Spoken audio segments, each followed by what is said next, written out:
நாம் தமிழர் சீமான் முன்னெடுக்கிற அரசியல் என்பது தமிழ் தேசிய அரசியலுக்கு எதிரானது, தமிழ் தேசிய அரசியலுக்கு துரோகம் செய்யக்கூடியது. விசிக துணை பொதுச் செயலாளர் வன்னியரசு நாம் தமிழர் கட்சி ஒருங்கிணைப்பாளர் சீமானை கடுமையாக தாக்கி பேசியுள்ளார். கட்சியை எதிர்க்க துணிவின்றி அவர்களோடு சமரசமாகிறார்கள்.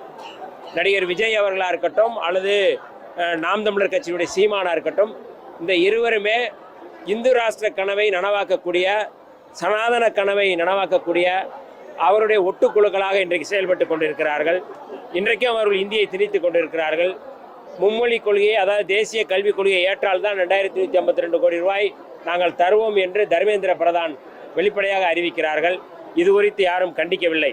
ஆனால் திராவிட அரசியலுக்கு எதிராக அதை மடமாற்ற முயற்சி செய்கிறார்கள்.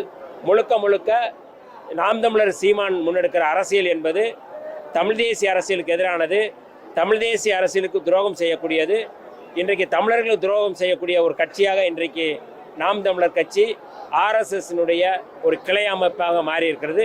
தமிழ்நாட்டு இளைஞர்கள் விஜயிடையும் சீமானிடமும் மிகுந்த எச்சரிக்கையோடு இருக்க வேண்டிய தேவை இருக்கின்றது. பாஜக அதிமுக கூட்டணி என்பது இன்றைக்கு மக்களை ஏமாற்றுகின்ற, மக்களுக்கு எதிரான, தமிழ்நாட்டு மக்களுக்கு எதிரான ஒரு கூட்டணியாக மாறி இருக்கின்றது. இன்றைக்கு 2026 தேர்தலுக்கான போட்டியே டெல்லிக்கும் தமிழ்நாட்டுக்கும் தான். டெல்லி இன்றைக்கு தமிழ்நாட்டை ஆட்கொள்ள முயற்சி செய்கின்றது. தமிழ்நாடு அதிலிருந்து தனித்தீவாக இருக்கின்றது.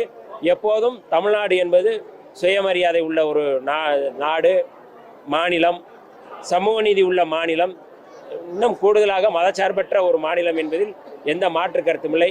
அதை நோக்கி விடுதலை சிறுத்தைகள் 2026 தேர்தலில் நாங்களே மையம் என்பதை தீர்மானிப்போம்.